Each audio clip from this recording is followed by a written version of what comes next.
Hi, my name is Dr. Andrew Hahn, and today is August 1st, 2021, and this is the 23rd episode of the podcast Guided Self-Healing, Fearless Living.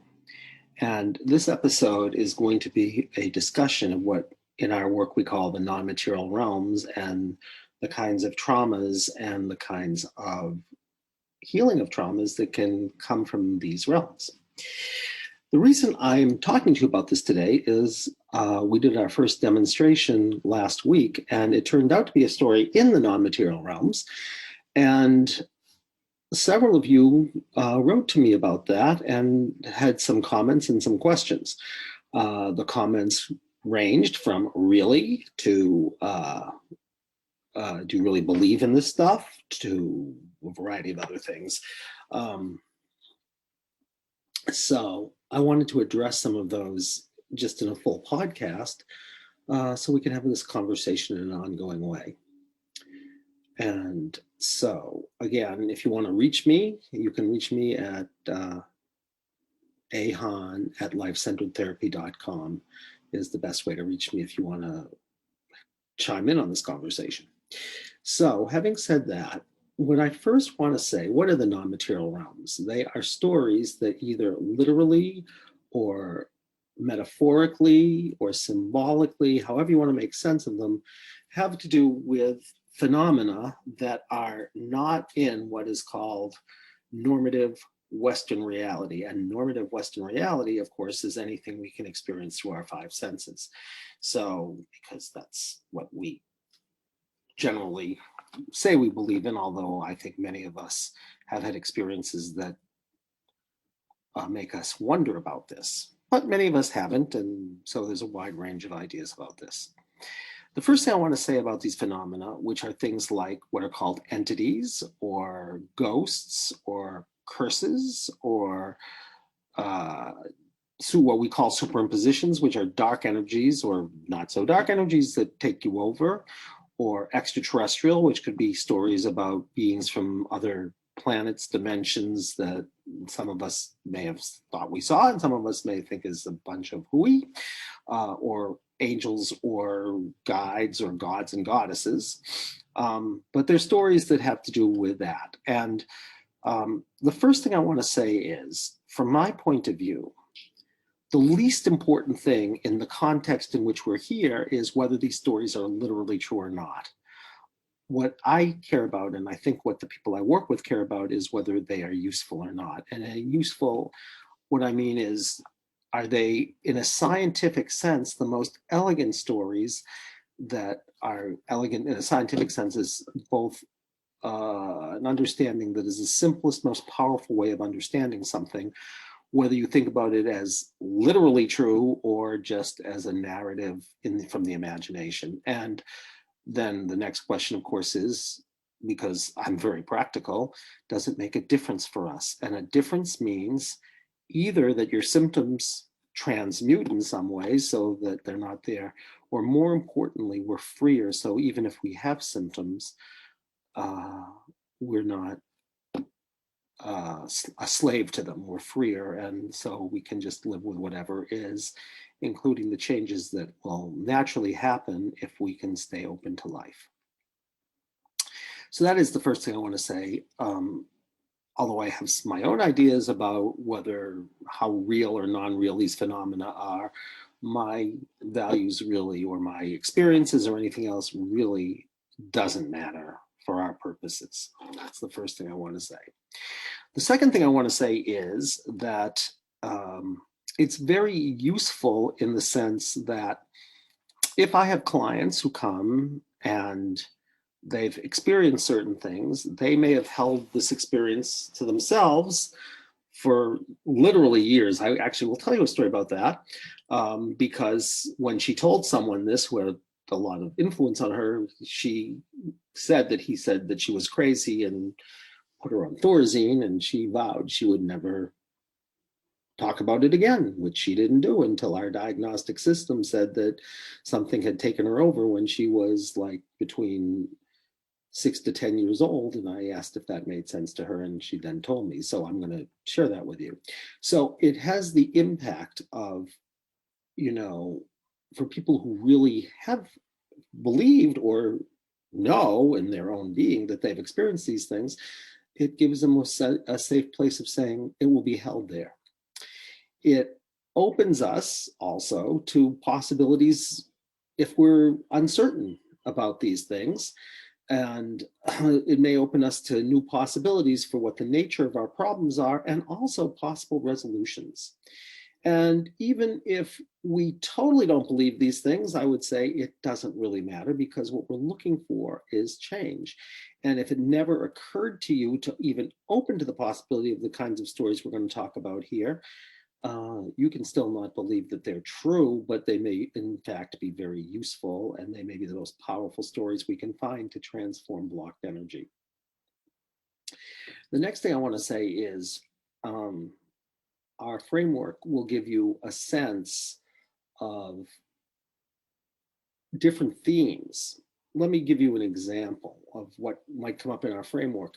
Let's suppose you, which is, I've had clients like this, you had a trauma around being part of a cult, and you were a child, so you had very little choice, because your parents, in this case that I'm thinking of, were part of it also, so of course they brought you into it.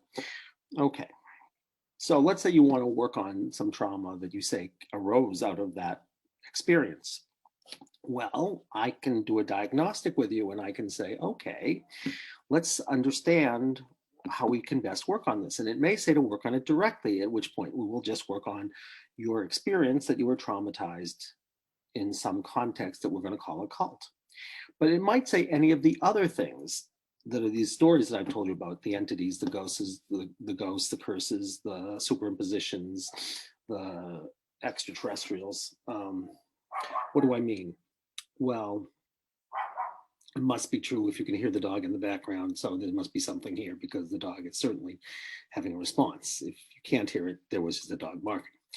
Anyway, be that as it may, let's look at the different ways that the protocol might be useful, and knowing this might be useful. Let's say it says in my framework, in the framework we use called life-centered therapy, that your trauma with a cult equals an entity. Then we would know, because there's a core theme with entities, which simply put is that something is attached to you and draining your energy, and it feels foreign, then that would tell us something about your relationship with a cult, that in some way it felt like it was this external, like, living being that wasn't human, that was really sucking the energy out of you. And that might be very useful. Let's say it says that it equals a ghost, then it might be a theme where you're feeling haunted by something that, even though it's not there anymore, still is in your life, affecting you very much, and it feels like, this ghost never left. Let's say it says it was a curse. Well, that one may not be hard. You may have said, I never occurred to me, but I really feel like I was cursed by this cult, and they wanted terrible things to happen to me, particularly when we all left. And so it feels like they've had an influence over me. Let's say it says it was a superimposition. Then what it would be saying is, this cult, even though I'm not there anymore, it feels bigger than I am, and the energy of it is still, doing something horrific to me, and it still has control of my life, even though I'm not there anymore. And the energy of it still is feeling that way to me. Let's say it says it's an ET story. Well, there are a lot of different ET stories. You might have felt like, it felt like you were abducted against your will into this thing, or it might have felt that they were doing experiments on you, or it might have felt like, if, because there are many different kinds of extraterrestrial stories. There are stories that are stories of abduction. So you could feel that way, like you were taken out of your life and abducted into this thing. There are stories of implants and being experimented on. So you could have felt like that was what was going on here, or you could feel not only were experimented on, but that something was placed inside you like an implant, and it was still controlling your life, even though they weren't still around physically. It could be a story of a walk-in, which would mean that it almost feels like it was a living being that got inside you and was pushed you aside, and was like you almost felt like you were mouthing their words and not your own, because it was almost like the cult was being spoken through you. Or it could be like you began to feel like you were an alien, that you no longer felt human. And we can discover all of this stuff with our diagnostic, and sometimes it can be unbelievably useful. So these are the kinds of things that I want to say about these stories. And again, whether you literally believe they're true or not is the least important thing. It may be very important for you if you really believe they were true, and I do my diagnostic and I say, does this resonate with you, that you had an experience like this? And you say, oh my goodness, yes. I was, like I said, I was really scared to share something about that. So there are many of these stories. I'm going to try to go through them, quickly and give you a few examples, but I don't have that much time because, we're limited here. But if you want to know more, we have all these stories on our website, and we actually, which is exciting, I can say, because I'm there right now. You can read all about them in our book, which hopefully is going to come out on February 22nd, which I'll tell you more about later. But we have a lot of these stories there, and they're really interesting. And I'll share some of them even here with you, some the same, some the different ones. Although probably because I do these this way, you'll get a lot of the same ones because they're like dreams to me. So the ones that are most present for me are the ones we just wrote about. So, but we've had over 27 or 28 years, countless numbers of these non-material realm stories. So the first kind are called entities. An entity is simply some being that is not human, because if it was human, it would be a ghost. And so it feels more like, if you know these terms, lower astral. If you don't know that terms, it feels more animal-like, something is in your field, but it doesn't feel human. It doesn't feel like it's a higher order being that has more power than you. It feels more like there's something attached to you and sucking off your energy and making you sick, or doing a variety of other things like that. And the story that I'm thinking of right now, because I'm, like I said, unless I go back and look at all my cases, they're the ones that sort of stick with me for a variety of reasons, mainly because they came under special circumstances or something. Is a one where a woman came in with really horrific allergies after she cleaned out her basement, and she was sure it was because of mold. And she had had bad allergies before, but she hadn't had them for 5 years, I believe. And suddenly she had this really awful allergy attack. So she went to her doctor, and he put her back on medication for the allergies, which she knew took about a month. And the next day she came in to see me. And it turned out that her allergies were the equivalent of entities, which means that, there was something. Allergies typically are a story that, as we said in our prior podcasts, of something, the world is dangerous in some way, and something that you can't distinguish whether it's safe or not safe, like attacks you in some way. So you have to try to defend yourself from everything. And in fact, the story that came out in this entity, which she saw, which made sense to her, particularly in terms of her relationship with men, is that she saw a wizard, and the wizard had all of these beings that were under its command. And the wizard told all these little animal-like beings to go and attack her. And they did. And she could literally experience that, which was not too far out for her, but certainly nothing she ever would have expected when we came to work on her allergies. And then she had this idea about how she could change them, which is vibrationally with light. And essentially what happened is, when she brought light to these little beings that she could experience, she actually could feel them dissipating, and then she could see what was happening with the wizard, because once he didn't have this kind of power over her, dissipated also.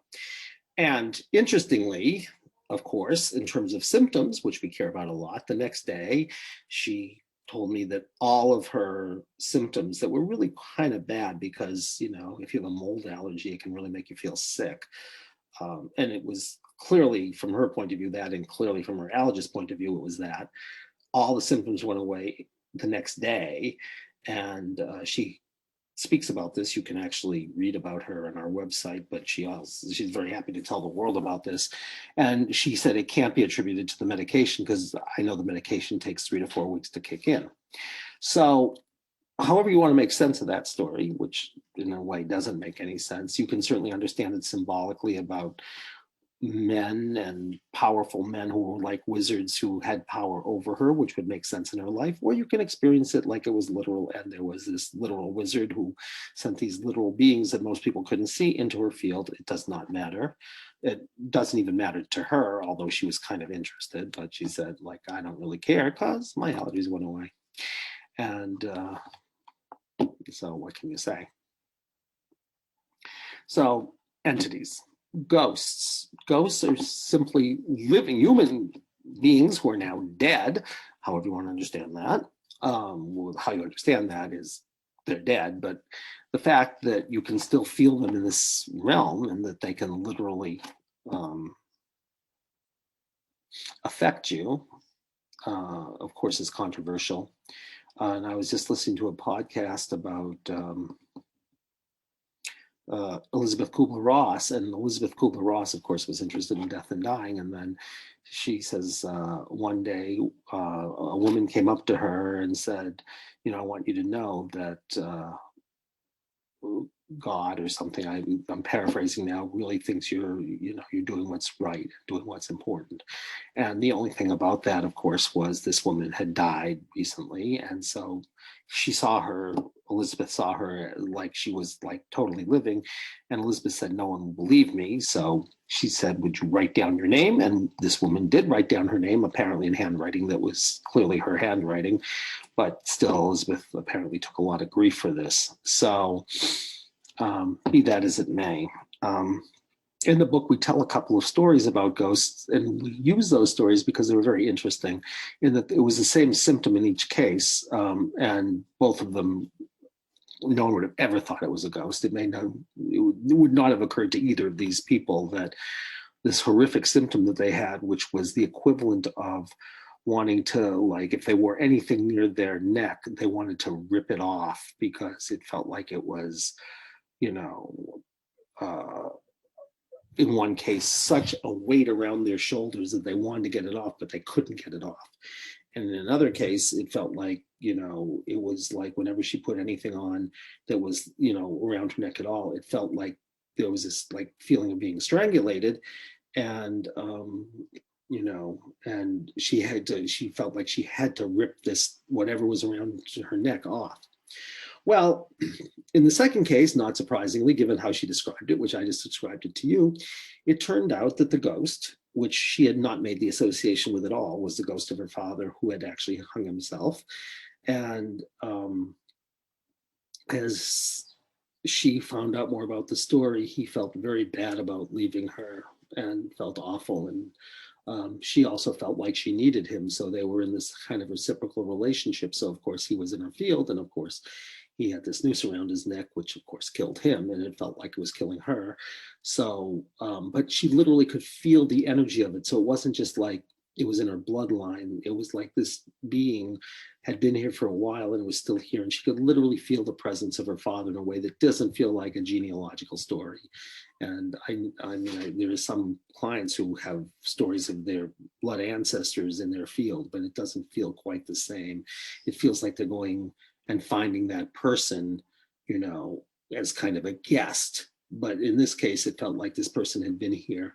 Really, she then realized, really, since her father had died, although she wasn't so aware of the symptom and had not made the association, which is amazing when you think about it, but people don't.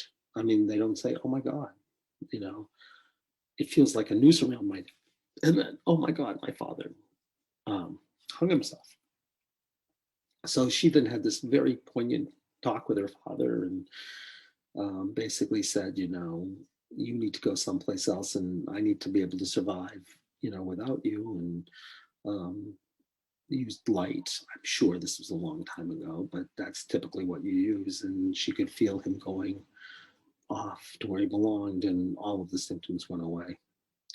The second story, which was a different story and it had a different feel altogether, was like, you know, having this like weight around your neck. And it also turned out to be ghosts. And in that story, this woman had had neck surgery. And after the neck surgery, she started having these weird sensations in her neck. And her doctor said nothing that happened in the surgery could possibly account for this. But she kept going back and telling him, well, maybe nothing can account for it, but like something must have happened because I had the surgery and now I have this like horrific, you know, sensation in my neck that I have to like, you know, it's like it's so irritating. I have to get it off of me. And and it turned out that equaled ghosts. And what was very interesting, of course, was that the story was she was in the hospital and she was getting the neck surgery.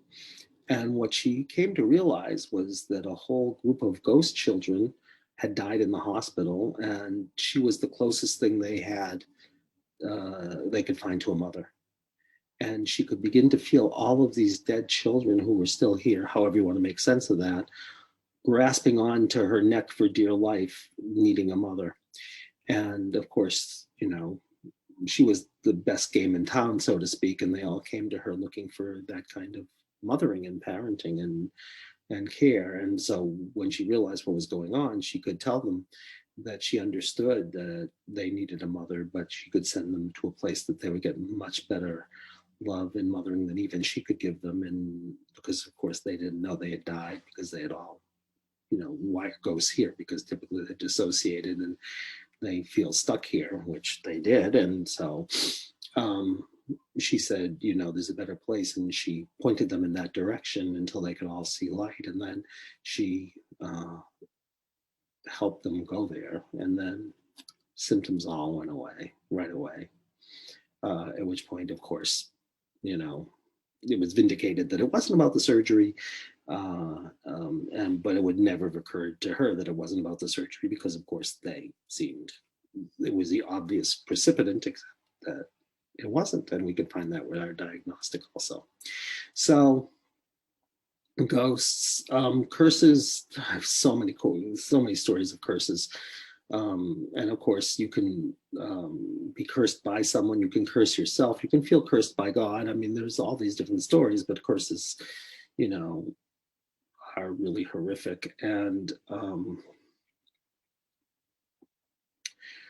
I just had a story because these curses can occur in a lot of ways. You know, someone literally can curse you, whether it's in this or another lifetime, or they can curse you.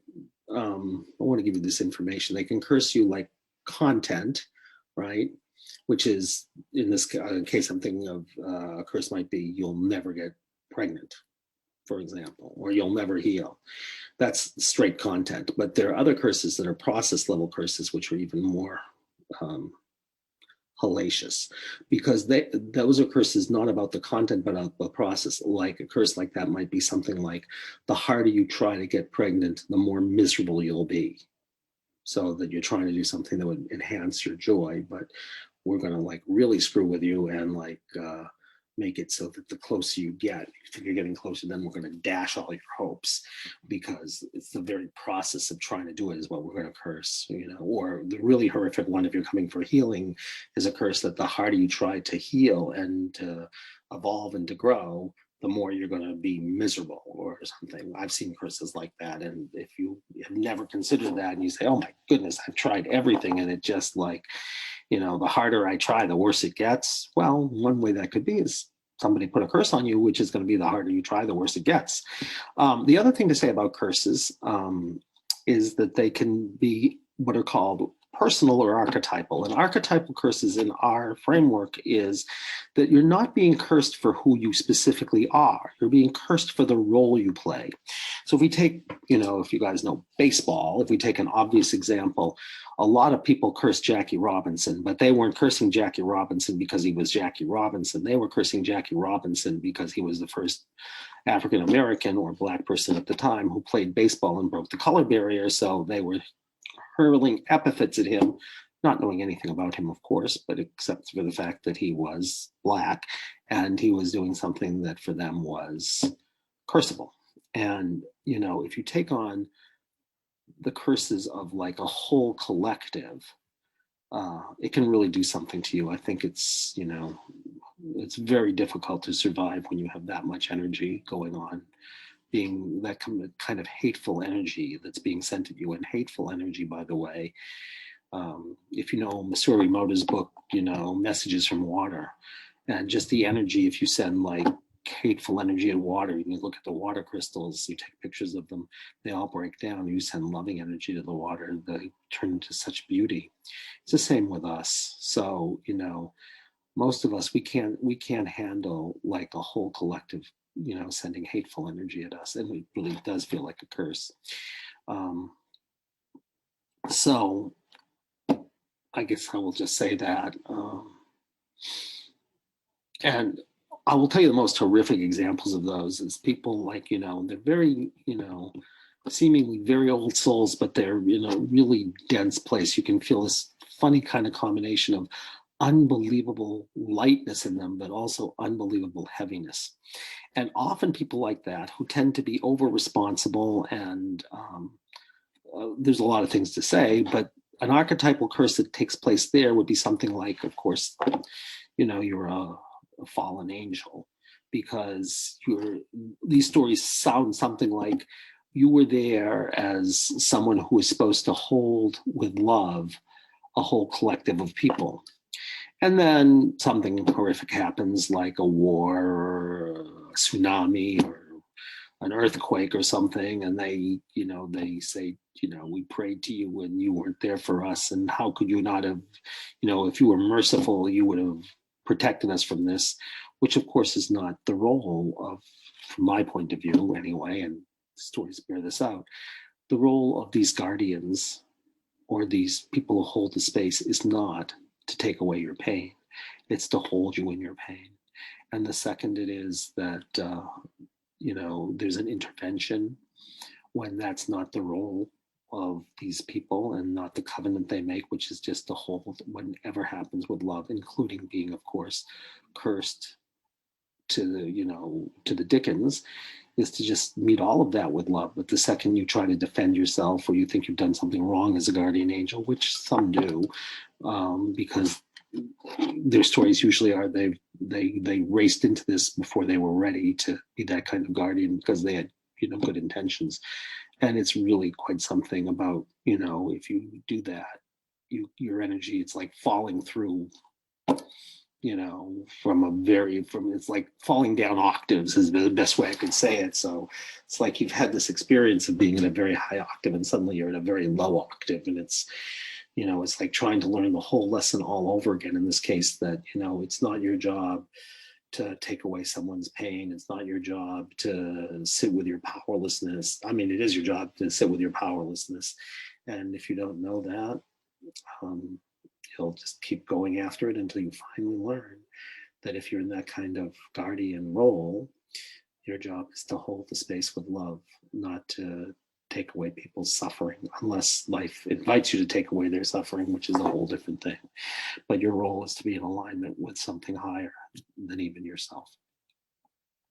So that's curses.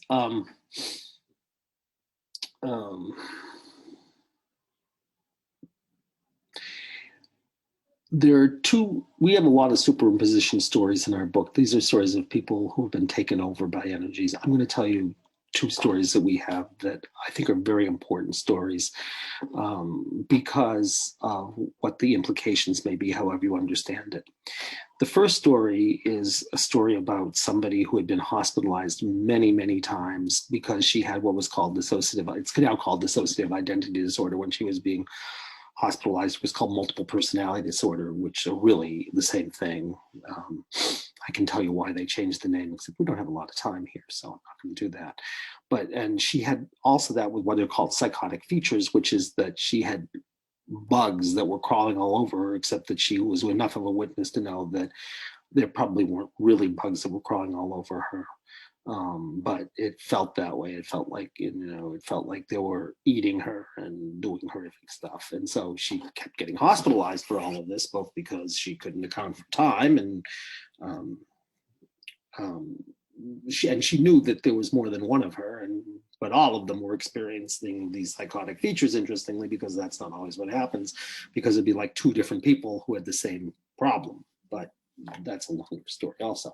But what it turned out was that in my diagnostic system, in our diagnostic system in life-centered therapy, it said that her dissociative identity disorder and the psychotic features were not about any of the horrific things that happened to her, that included incest and really awful violence and violence that was directed at her, and violence that she witnessed that was really horrific in her family, and rape and a whole lot of other things. Any of these things could account for it, but it said that a dark energy had taken her over between ages 6 and 10, and that was the whole cause of this. And I was a little bit reticent to say that to her. I was just starting out with these things because I started doing this work in 1993, 94, and this would have been somewhere in the mid 90s. So I hadn't been doing it for very long. So with a little bit of hesitancy, I said, does this make any sense to you that really I know something about your history, but that the problem is some dark energy took you over? And she looked at me like she couldn't believe what I was saying. And she said, I know exactly what you're talking about. And she went on to tell me that at age 8, she was in this, she was Southern Baptist, and she was at this fire and brimstone sermon that her father was giving. Now, of course, things were going on with her father, but that's part of the story, but I don't think it's this part of the story. And she said, while that was going on, this really horrific energy just like swallowed me up, and I've been in it ever since. And she said, I was aware of it. She said, I could feel it. No one else could see it, but I could feel it. And she was already because she was having mental health issues for the reasons that I just alluded to. She had a psychiatrist, and her report was she went to the psychiatrist the next day, and her report was the psychiatrist said to her that she was crazy and put her on Thorazine. Now, this was the 60s, because this was over 30 years before I saw it, so it would have been somewhere in the mid 60s, 1960s. And so she vowed at that point that she would never tell anyone again, because she didn't want to be called crazy by anybody, because she felt like she was crazy enough, until I said this to her. And then she said, well, I do know exactly what you're talking about. And I said, well, we can do something about that. And she even knew the moment it happened. So I said, all right, the most powerful moment to deal with this is the moment it came in. It's where you have the most leverage. And so I had her find the 8-year-old that she was, who's here right now. So we're not regressing anybody again. This is very important. The 8-year-old is here, that it's happening to. So she could choose to tune into that 8-year-old and feel it in the body. And then it became very vivid for her what was happening. And she could really experience by choice what had happened back then, and which she could then experience very powerfully. And it said in our muscle testing, it said that she in fact knew what she had to do to let go of this. And she looked at me like, really? I don't think so, because consciously she didn't know. But I said, like, just tune in to a deeper part of you that's here, because she was choosing it. She was there as a witness still. She wasn't, it's like being, like I said before, it's like being an actor who's choosing a role, and the role was her as an 8-year-old, but she wasn't regressing to being 8. She was choosing to be 8 by becoming the body sensation. So I said to her, well, the part of you that's the witness here might be able to tune in to something higher and find the answer. And she looks at me and she says, I know what I have to do. So I have to do this dance. And turns out this woman was 1/16 Native American. And she knew very little about this stuff, but it was not, I think, a coincidence that she had just really started to look at this like the prior week. And she said, I know they do some kind of dances. I'm supposed to do this Native American dance, which she didn't know any Native American dances. And I will tell you, this is the one, if I had one session I could videotape, because I'm getting goosebumps right now, and this is probably 25 or 6 years ago, and I can remember it. She starts doing the most intricate dance. It clearly, to me, looked Native American, although I don't know that well. But it was like she was doing this, like, to this drum beat that seemed, the way she was doing it was Native American. And she was making this very intricate pattern, like she was dancing around something. in this geometry. I can still see what she was doing. And about a minute into it, she looks up at me as to say, what am I doing? I mean, she didn't say anything, but she had this look on her face like, I'm being danced. I'm not doing this dance. And about a minute later, you feel like, you literally can feel this if you're attuned. You could feel the room kind of shake a little bit, and then the whole room got brighter. And she said, I'm done. And I muscle tested, and it said she was done. And I will tell you, that woman had a lot of problems because of all the things that I said to you. But I will tell you, I now know that she was never hospitalized again. I knew that when I was seeing her, but then we moved away from each other. So I was kind of wondered what happened to her. Because all the time I was seeing her, she was not hospitalized again, although certainly she still had a lot of suffering because of all the things that happened. And, we weren't done when we stopped, but sometimes life takes over. Well, it just so happens that 2 years ago, I was at a doctor's appointment, and in she strolls, and we see each other, and of course we know who we are, and I remember her, and I say hi to her, and I said, tell me how your life has been. And she said, it's been pretty good. And we were talking, she said, and I've never been hospitalized again, and I've never had that feeling of like I can't account for time, and the bugs didn't really bother me after that. So go figure. Now, I'm not going to tell you that everybody who's psychotic, it's because a dark energy took them over, or anyone who's dissociative identity disorder is because a dark energy took them over. But I would say, come up with a better explanation, because I haven't found one yet. And I have worked with other people like this, and the stories were not as dramatic. But, I find this, not, I mean, I don't work with a lot of people who are in this situation because I'm an outpatient therapist, but, I'd really like to see if we could ever go into hospitals and see if we could do something about this, because she could report the whole thing. And of course, if she said that to someone and she told them what was going on, they would say, she's psychotic, and they would put her on medication. And I'm not saying that that's a bad thing, but I'm certainly saying it may not address what the real problem is. The second story of this was a colleague, and this story feels also very important. This woman at the time was probably around 60. She was a colleague, still is a colleague, and very heterosexual and very sane, at least in the way that I'm talking about sane. We all have craziness, but she was sane. And certainly had never had the kind of symptoms that I'm going to tell you that she came into me one day with. And she said, you have to help me, because she said, for about the last month or so, I've been like, we were near a school, and she said, I'm seeing these prepubescent girls, and let's just say she had this voice in her head that was very lascivious, talking about what she ought to be doing to these girls and their body parts and stuff like that. And she said, I can't account for this. She said, it started about a month ago, and nothing happened a month ago. And I mean, I went and visited my mother, but I've gone and visited my mother before, and we have our challenges, but nothing like this has ever happened. So I can't account for it. So we checked out what was going on, and it turned out that her highest intention was to deal with this thing, and it equaled what we call a superimposition, which is a dark energy that takes you over. So she goes back. She finds the her, because it said it actually originated about a month ago.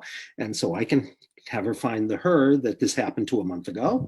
And she can find that in the body, because she could find the horrific things, that the voice she was hearing, and she could find the sensation associated with that. So we could have her find her a month ago that this was happening to. And she said, I know exactly what happened. And she said, this never would have occurred to me. And the story she told, which I pretty much remember, although this story also took place 20 or so years ago at least, but it was a very powerful story. So I may have the details somewhat wrong, but basically I have them right.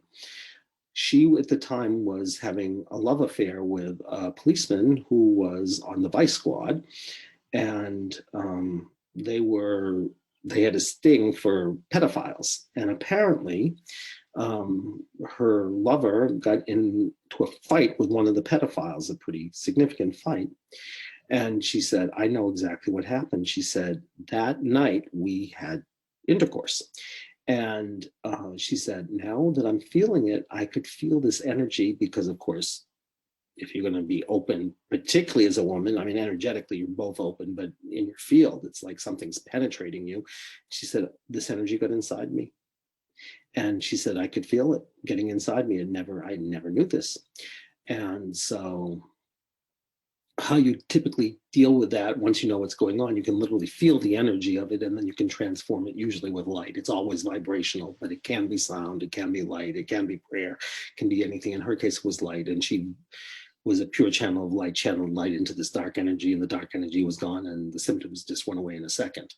And the reason I'm telling you the story, which is a very important story, I think, is because I'm not going to tell you that all pedophiles who are locked up or doing horrific things are all about dark energies. I'm not going to tell you that. I don't know. But what I will say is, she said, I'm heterosexual and I have a pretty strong ego. I have my issues, but I'm pretty